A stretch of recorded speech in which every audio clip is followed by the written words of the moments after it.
So my friend, he didn't know how to sail. He bought a boat from us, and with a 2-hour sea trial, he learned everything he knew about sailing, plus what he had read online, I guess. And so the very next day, he took off with his girlfriend, his adult daughter, and her friend over to Catalina. He called me at 9 o'clock at night. He goes, okay, we're here. What should we do, anchor? I said, Tom, I don't think anchoring would be the right solution for you tonight. Why don't you pick up a mooring? He goes, okay, great. I'll pick up a mooring. What's a mooring?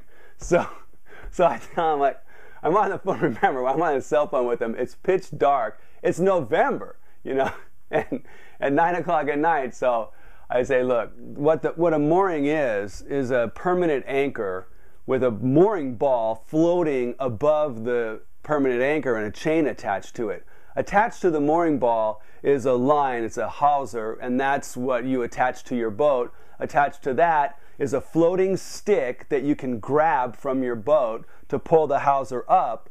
And then there's a thing called a sand line, which is a weighted line that stays at the bottom.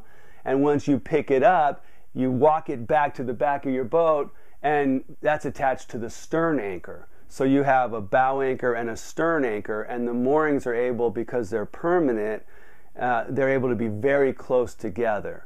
So the other thing is, when you go and you anchor, you always head up into the wind to prepare to drop your anchor, and you let the wind blow you back. On a mooring situation, you treat it like a slip. You don't approach it upwind. You approach it like it's a slip or a parking spot.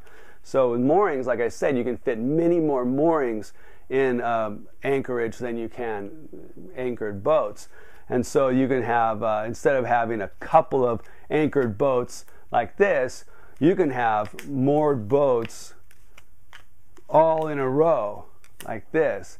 And so when you come in, you approach, you will go upwind if you can, you'll approach this way, and then you'll come right in, you'll pick up the floating, the stick, and pull it aboard, preferably attach a mooring line through the hawser, tie it back to the boat, and then walk the sand line back.